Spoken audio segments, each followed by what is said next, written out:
Hello guys, आपका मेरे channel smart study में स्वागत है। हम क्लास 9 का सोशल साइंस का एग्जाम है उसे समझते हैं। तो आइए स्टार्ट करते हैं। सबसे पहले यहाँ पे क्वेश्चंस दिए गए हैं, ऑब्जेक्टिव टाइप देखते हैं। निम्नलिखित में से कर्क रेखा भारत के किस राज्य में से गुजरती है? Which among the following state does the tropic of cancer pass through the Madhya Pradesh? इसका आंसर हो जाएगा निम्नलिखित में से किसने शासनकाल को आतंक का युग कहा जाता है? Whose ruler known as the reign of the terror? Robespierre आ जाएगा इसका आंसर, भी आंसर करेक्ट हो जाएगा। निम्नलिखित में से किस राज्य की सीमा नेपाल से नहीं मिलती है? Which of the following states do not share boundary with the Nepal? Rajasthan, D answer correct हो जाएगा। नाथली शासन के समय गुप्त पुलिस का नाम क्या था? What was the name of the secret state police during the Nazi regime? तो इसका आंसर हो जाएगा गेस्टोमनो। यहाँ पे ए आंसर हमारा यहाँ पे क्या हो जाएगा? करेक्ट हो जाएगा। नेक्स्ट देखिए, गलत मिलान की हमें पहचान करनी है। नमचा बरुआ नेपाल, ये बी आंसर यहाँ पे क्या हो जाएगा? गलत है। ये बाकी सभी मेकालू नेपाल, नंदा देवी भारत, ये सभी सही है। नामचा बरुला ये नेपाल में नहीं है। उसके बाद नेक्स्ट देखते हैं क्वेश्चन नंबर 6 में हमें नदी की पहचान करनी है जिसकी लंबाई 1400 किलोमीटर है, उद्गम महाबलेश्वर के निकट है। सहायक नदियां तुंगभद्रा, कोयना या घाट प्रवाह है? तो कृष्णा नदी इसका आंसर हो जाएगा। कृष्णा यहाँ पे देख सकते हैं। क्वेश्चन नंबर 7 देखते हैं। निम्नलिखित में से कौन सी तृतीय क्षेत्र की क्रिया नहीं है? विनिर्माण, manufacturing. Which is the not following is the tertiary sector activity. Question number 8 देखते हैं। लोगों को अपने से जुड़े हर मामले का फैसला करने का सर्वोच्च अधिकार है। कोई भी बाहरी शक्ति भारत की सरकार के आदेश नहीं दे सकती है। People have to supreme right to make decision and interval as the extreme matter. No external power can dictate the government of India. प्रभुत्व संपन्न, इसे क्या कहा जाता है? बी आंसर सर्वजन यहाँ पे सही हो जाएगा। क्वेश्चन नंबर 9 देखते हैं क्या कहा गया है। स्टालिन के सामूहिकरण अभियान आरंभ किया था, ये संकल्पना है। कारण है स्टालिन समाजवाद में विश्वास रखता तो इस संकल्पना व कारण दोनों ही सही है। कारण संकल्पना की सही व्याख्या करता है। देखो क्या कहा गया, ये भी हमने समझ लिया है। नेक्स्ट देखते हैं क्वेश्चन नंबर 10 में क्या कहा गया है।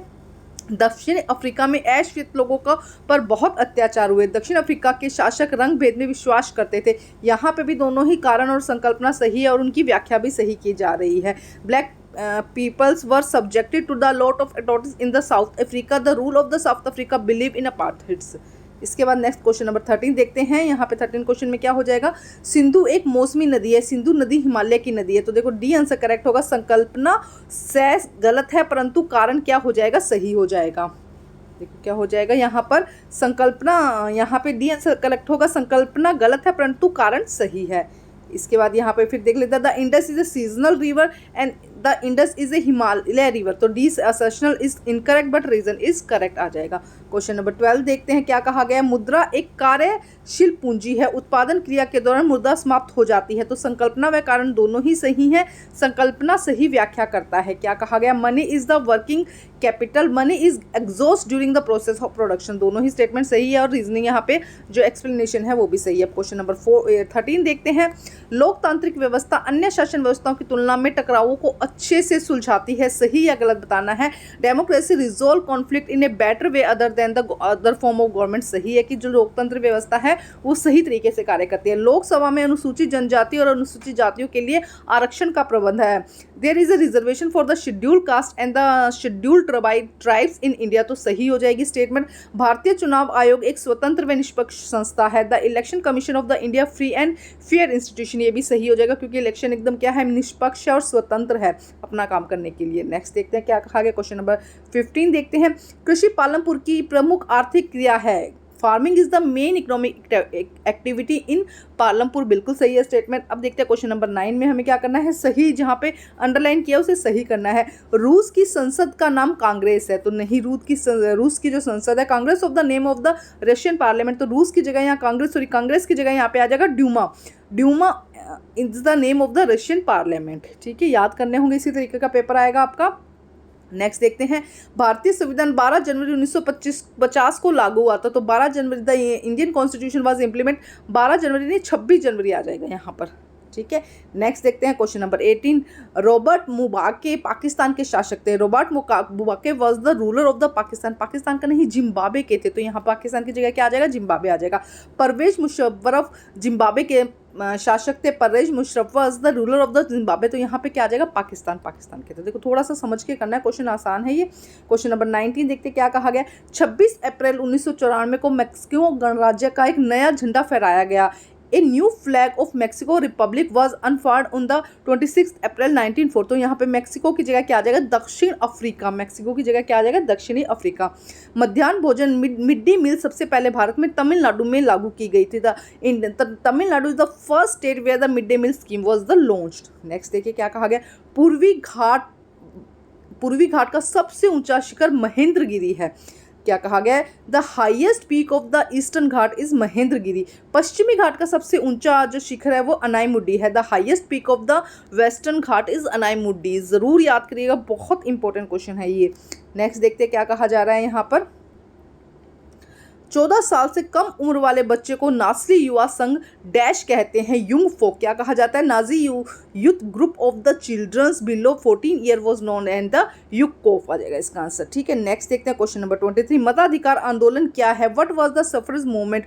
वोट देने का अधिकार। मताधिकार आंदोलन क्या होता है, वोट देने का जो अधिकार होता है उसे क्या कहते हैं, मताधिकार आंदोलन।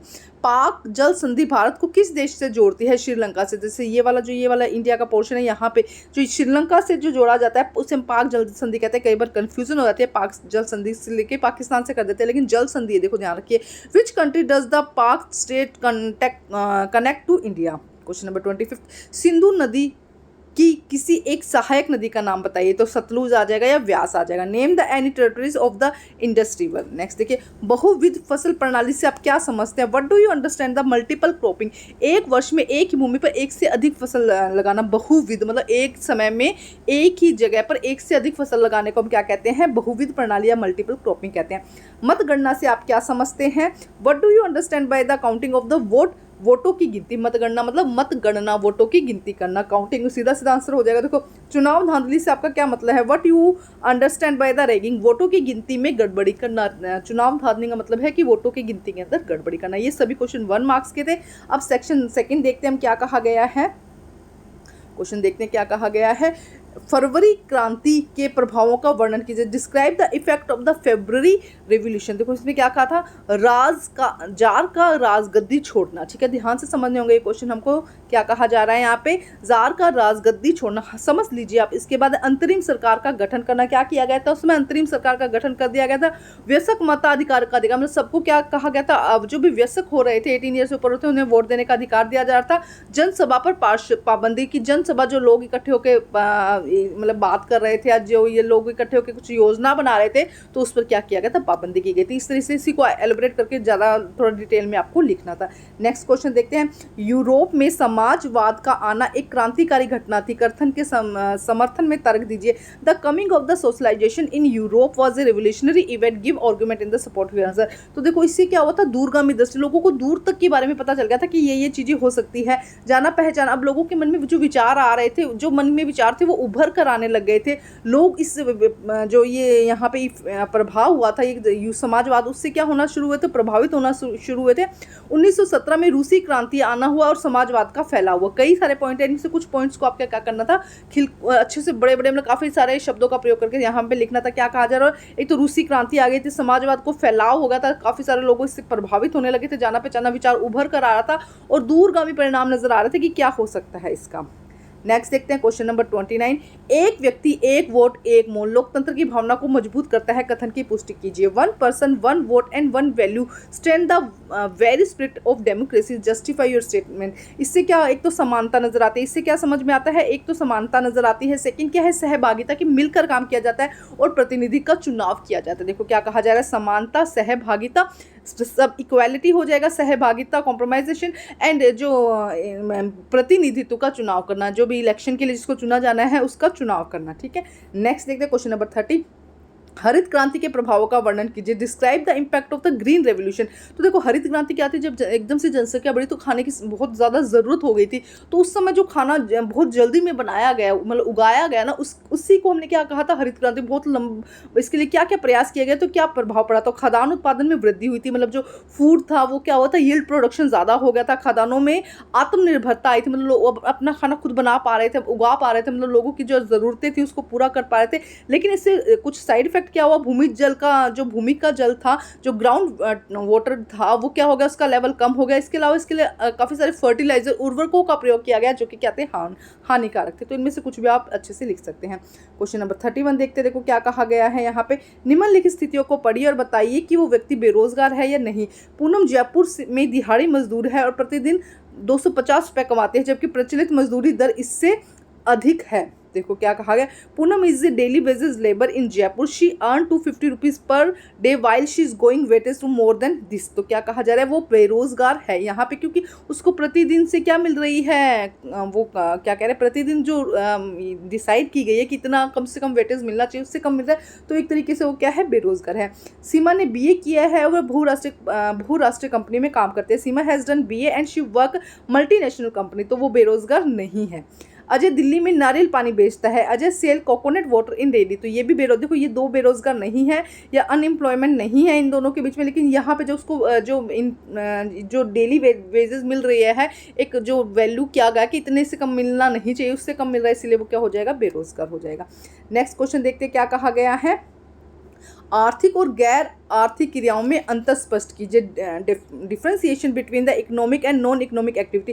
तो इकोनॉमिक एक्टिविटी वो हो जाएगी जिसमें पैसा मिलता हो, और नॉन इकोनॉमिक एक्टिविटी वो हो जाएगी जिसमें पैसा नहीं मिलता। जैसे कि आर्थिक जीवन को उपार्जन करने के लिए, जो भी जीवन को हम रोजी रोटी कमाने के लिए जो काम किया जाता है जिससे पैसा मिलता है, उसे हम क्या कहते हैं, आर्थिक। और घर का जो काम किया जाता है, अगर कोई महिला गृहिणी घर का काम करते हैं, उसे कोई उसका पैसा नहीं मिलता, तो वो क्या हो जाएगा, नॉन इकोनॉमिक एक्टिविटी। जैसे कि अगर एक टीचर स्कूल में पढ़ा रही है, तो वो क्या हो जाएगा, इकोनॉमिक एक्टिविटी। लेकिन वही टीचर जब अपने बच्चों को पढ़ा रही है, वहाँ पे उसे कोई पैसा नहीं मिलेगा, तो वो क्या हो जाएगा, नॉन इकोनॉमिक एक्टिविटी हो जाएगा। स्व उपभोग के लिए जब किया जाता है तो उसे क्या कहते हैं, गैर आर्थिक क्रिया कहते हैं।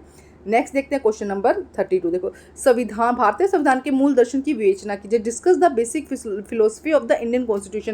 देखो क्या क्या है मूल दर्शन, स्वतंत्रता संग्राम के मूल्य पर, मेन कहाँ से शुरू हुई थी, जब स्वतंत्रता की जो शुरुआत हुई थी वो यहीं से हुई थी। भारतीय संविधान का आधार है, भारतीय जो कि जो संविधान है उसका आधार है, ठीक है। उसके बाद में कानून व फैसले का मूल्यांकन इसी के द्वारा किया जाता है कि कानून क्या किस तरह से कानून बनना है, उसका क्या क्या उससे फैसले लिए जाते हैं, क्या क्या किया जाता है, उसका मूल्यांकन जो होता है वो इसी के आधार पर हो सकता है। स्वतंत्रता, समानता, न्याय और पंथ निरपेक्ष प्रभुता, इसमें आ जाएगा। भारतीय संविधान की आत्मा कहा जा सकता है, भारतीय संविधान की आत्मा कहा जा सकता है। तो ये क्वेश्चंस आपके कॉन्स्टिट्यूशन के बारे में आपको अच्छे से आने चाहिए, काफ़ी बार रिपीट भी होते हैं। क्वेश्चन नंबर 33 देखते हैं, प्रायद्वीप पठार की विशेषताओं का वर्णन कीजिए। आपको क्या करना है, प्रायद्वीप की जो इसके बारे में आपको बताना है कि मेज की आकृति वाला स्थल होता है, मध्य उच्चती या दक्कन का पठार होता है, ठीक है। उसके बाद आपको टिप्पणी बतानी थी, explain the feature of peninsular plateau. अब बहुत इंपॉर्टेंट क्वेश्चन है, brief explain the following corals और सहायक नदियाँ ट्रिब्यूटरी के बारे में आपको क्या करना है, आंसर करना है। ये दोनों मुझे कमेंट करिएगा, इनके भी आंसर्स मैं आप लोगों के लिए बना दूंगी। पहले हम बाकी का क्वेश्चन पेपर देख लेते हैं। क्वेश्चन नंबर 34 देखिए क्या कहा गया है, यदि आप हिटलर शासित जर्मनी में एक युवा होते, आपको किस प्रकार की भूमिका का निर्वाह करना पड़ता, उदाहरण सहित समझाइए। क्वेश्चन देखते हैं, इंग्लिश मीडियम में देख लेते हैं एक बारी। If you were in youth in the Hitler Germany, what kind of the role would you have to play, explain with the example. तो देखो क्या कहा जा रहा है यहाँ पे, क्या क्या दिक्कतें हो सकती थी और उसमें क्या क्या आप किस किस में पार्टिसिपेट करते। युंग फोक का दाखिला उसमें आपको करवाना था, हिटलर यूथ की सदस्यता लेनी पड़ती है आपको, जो श्रम सेवा है उसमें शामिल होना पड़ता, सेना में काम करना पड़ता, और इसके अलावा क्या कहा गया, संगठन आपको क्या करना पड़ता, जो नाथसी जो संगठन था उसमें लेना पड़ता, ये चीज़ें आपको करनी पड़ती उस समय। नेक्स्ट देखते क्या कहा गया, देखो थोड़ा अपने शब्दों का प्रयोग करके आप इसे और अच्छे से लिख सकते हो। नेक्स्ट देखो क्या कहा गया, अपनी प्रचार कला के बल पर हिटलर ने बड़े पैमाने पर जन समर्थन हासिल किया, कथन का विश्लेषण कीजिए। Hitler gains massive public support and strength to the propaganda, analyse your statement. तो उसने अपने क्या किया, अपने आप को प्रचार प्रसार किया, किस तरीके से किया उसके बारे में बताना है। भ्रामक शब्दों का प्रयोग करके उसने क्या किया, ऐसे शब्दों का प्रयोग किया जिससे कि लोग क्या हो, मतलब उसके पक्ष में हो गए, भ्रामक शब्द थे उस समय। तस्वीरों, रेडियो, टेलीविजन जो भी उस समय था उसका उसने क्या किया, पूरा उपयोग किया।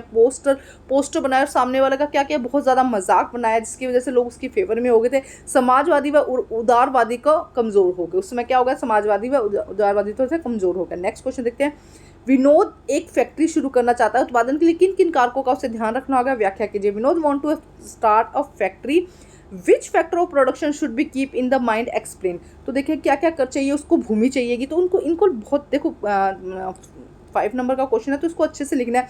उसे भूमि चाहिएगी तो भूमि के लिए उसको कितनी भूमि, कितना उसको ये वहाँ कितनी बड़ी फैक्ट्री लगानी है, कहाँ भूमि, और ये सब चीज़ों को देखना होगा कि भूमि जो मिल रही है वो कौन से एरिए में है। उसके बाद उस पर श्रम जो उसको जो लोग काम करेंगे वो, उसके बाद भौतिक पूंजी, उस पर जो पैसा लगाया जाएगा, कार्यशील भूमि जो लोग लगेंगे उसके ऊपर, तो ये सारी चीज़ों को उसको ध्यान रखना है। इन सबको आपको एक्सप्लेन करना है, ये ध्यान रखेंगे।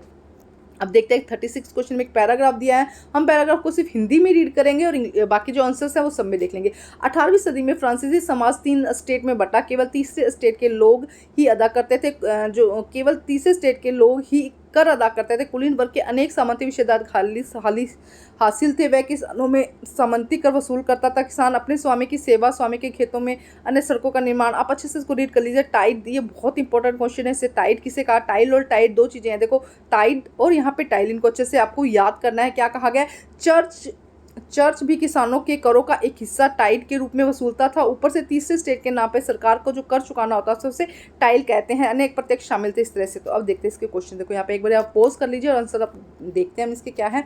निम्नलिखित में कौन सी फ्रांसीसी कुलीन वर्ग को प्राप्त सामंती विशेषाधिकार था। Which of the following individual previously were the enjoy the French nobles. तो यहाँ पर ए आंसर सही हो जाएगा, किसानों से सामंती वसूल करना। Feudal dues extract from the peasants. Next देखते हैं क्या हो जाएगा। नेक्स्ट क्वेश्चन देखते हैं। चर्च किसानों से कौन सा कर वसूलता था, टाइड आ जाएगा। Which tax were extract by the church from the peasants से आ जाएगा इसका। नमक और तंबाकू जैसी रोजना उपभोग की गई वस्तु किस प्रकार का कर लगाया जाता था। Which tax was laid article everyone consumption like salt and तंबाकू। तो अप्रत्यक्ष कर आ जाएगा, इनडायरेक्ट टैक्स आ जाएगा यहाँ पे क्या आ जाएगा, ये सॉरी सी आ जाएगा, यहाँ पे इनडायरेक्ट टैक्स आ जाएगा। फ्रांसीसी समाज का केवल एक कौन सा एस्टेट कर देता था। विच is the following estate paid tax in French society. तीसरा स्टेट कौन सा था, थर्ड स्टेट आ जाएगा इसके अंदर। इसके बाद नेक्स्ट क्वेश्चन देखिए 36 देखिए। टाइल था, क्या कहा जा रहा है यहाँ पे, टेल्स वॉज डायरेक्ट टैक्स, कैसा हो जाएगा, डायरेक्ट टैक्स हो जाएगा। उसके बाद 37 में आप एक बार इसको देख लीजिए, पैराग्राफ को स्टॉप करके रीड कर लीजिए। उसके बाद हम इसके आंसर्स करते हैं। देखो यहाँ पे इसको एक बार आप रीड कर लीजिए। नेक्स्ट देखिए, ब्रह्मपुत्र नदी को अरुणाचल प्रदेश में किस नाम से जाना जाता है, Dihang. By the what name the Brahmaputra known as the Arunachal Pradesh, Dihang. Brahmaputra नदी कहाँ से निकलती है, where from the Brahmaputra river rise, Tibet. The answer यहाँ पे करेक्ट हो जाएगा। नेक्स्ट देखते हैं। नेक्स्ट देखिए क्या कहा गया, ब्रह्मपुत्र नदी बार बार अपने मार्ग को परिवर्तित करती है। Why does the Brahmaputra river shift its channel frequently. Silt नदी की मात्रा बहुत अधिक होने के कारण शिल्ट निक्षेपण की, because of the huge deposition in silt in the bed. Okay, next देखते हैं 37 क्वेश्चन देखते हैं। निम्नलिखित में से कौन सा कथन सत्य है। तो ये देखो सभी कथन सत्य है। ब्रह्मपुत्र नदी की सिंधु की लंबी से अधिक है। ब्रह्मपुत्र का अधिकतर मार्ग भारत से बाहर स्थित है। ब्रह्मपुत्र नदी को अरुणाचल प्रदेश में दिहांग से नाम से जाना जाता है। तो तीनों ही स्टेटमेंट यहाँ पे सही है, डी आंसर करेक्ट हो जाएगा। नेक्स्ट देखते हैं क्वेश्चन नंबर, यदि कौन सी नदी बहुत से नदीय द्वीपों का निर्माण करती है, ब्रह्मपुत्र, कौन सा आ जाएगा। Which of the following river form many river island, तो कौन सा आ जाएगा, सी आंसर करेक्ट हो जाएगा। नामचा बावरा क्या है, तो ये है शिखर, यहाँ पे डी आंसर करेक्ट हो जाएगा। उसके बाद 38 में फिर पैराग्राफ दिया गया है, आप इसे अच्छे से रीड कर लीजिए। थोड़ा वीडियो को पॉज करके आप देख सकते हैं। अब हम इसके आंसर्स देखते हैं। मतदाता सूची का पूर्व नवीनीकरण कितने वर्षों में किया जाता है, हर 5 साल में, एवरी 5 ईयर्स में किया जाता है। How many year does the complete revision of the voter like act take place. Next question देखते हैं 38, निम्नलिखित में से कौन सा पहचान पत्र वोट के लिए मतदाता कर सकते हैं। Which of the following proof identity can be show in the voting. देखो उपरोक्त सभी राशन कार्ड, मतदाता कार्ड या ड्राइविंग लाइसेंस का वो यूज कर सकते हैं। हमारे देश में कितनी उम्र के सभी नागरिक वोट डाल सकते हैं, 18 या उससे ऊपर की उम्र के। तो बहुत ही आसान क्वेश्चंस है ये, एकदम आपको नंबर इजीली इनमें मिल जाते हैं। क्वेश्चन देखिए, सभी समक्ष मतदाताओं के नाम मतदाता सूची में हो, यह व्यवस्था करना किसकी जिम्मेदारी है, सरकार की, गवर्नमेंट की जिम्मेवारी है। कथन असत्य हमें बताना है कौन सा है, तो सीधा आंसर देखते हैं। हमारे देश में 16 वर्ष या उससे ऊपर के सभी व्यक्ति चुनाव डाल सकते हैं, 16 नहीं है 18 है। तो ये स्टेटमेंट क्या हो जाएगी, यहाँ पर गलत हो जाएगी। In our country the citizen 16 year above can vote, तो ये हमारा क्या हो जाएगा, सही आंसर हो जाएगा, सी यहाँ पे। उसके बाद 39 में फिर एक पैराग्राफ दिया गया है, इसे आप रीड करिए, हम आगे आंसर्स देखेंगे इसके। ठीक है, क्वेश्चन नंबर 39 में देखते क्या कहा गया है। व्यक्ति की आय प्रमुख निर्धारक है। The major determinant of the earning of the any individual are शिक्षा एंड कौशल, एजुकेशन एंड स्किल, देखो इसी पर आधारित है उसकी आय। नेक्स्ट क्वेश्चन देखिए, असंगठित क्षेत्र में कार्यरत अधिकतर महिलाओं की नौकरी के बारे में निम्नलिखित में क्या सत्य है? कि वे वहाँ नौकरी करती है जहाँ नौकरी की सुरक्षा नहीं होती, वे वहाँ नौकरी करती है जहाँ कानूनी सुरक्षा का अभाव है। तो देखो क्या कहा गया है, which is the incorrect regarding of the job majority of women employed in the unorganised sector. अगर अनऑर्गेनाइज सेक्टर में नौकरी की जाती है, असंगठित क्षेत्र में नौकरी की जाती है, तो महिलाओं के साथ क्या है, बहुत मतलब बुरा व्यवहार किया जाता है, उनकी नौकरी सुरक्षा नहीं होती, उनकी नौकरी में उनकी कोई सुरक्षा नहीं होती और कानूनी सुरक्षा का भी अभाव होता है। तो सी आंसर यहाँ पे क्या हो जाएगा, करेक्ट हो जाएगा। क्वेश्चन नेक्स्ट देखते हैं, असंगठित क्षेत्र की विशेषताएं बताइए, which is the feature of the unorganised sector are. क्या है, देखो नौकरी में सुरक्षा का अभाव होना, सामाजिक सुरक्षा का भी अभाव होता है, कानूनी सुरक्षा भी नहीं मिलती है, तो उपरोक्त सभी, डी आंसर यहाँ पे क्या हो जाएगा, करेक्ट हो जाएगा। 39 क्वेश्चन देखते हैं फोर इसका, उच्च शिक्षा और उच्च कौशल वाली महिलाओं को पुरुषों के बराबर वेतन मिलता है। अगर देखो qualification, women with high education and skill formation are paid as per the man, man के बराबर ही क्या मिलता है, उसको पेमेंट मिलता है। नेक्स्ट देखते हैं, संगठित क्षेत्र में महिलाओं का सबसे अधिक पसंदीदा क्षेत्र कौन सा है? Which is the following in the organise sector आज the favourite of the women, शिक्षण एंड चिकित्सा, कौन सा आ जाएगा, टीचिंग एंड द मेडिसिन। मेन यहाँ पे क्या हो जाएगा, ये एक जो फेवरेट क्या कह देंगे महिलाओं के लिए क्षेत्र हो जाएगा।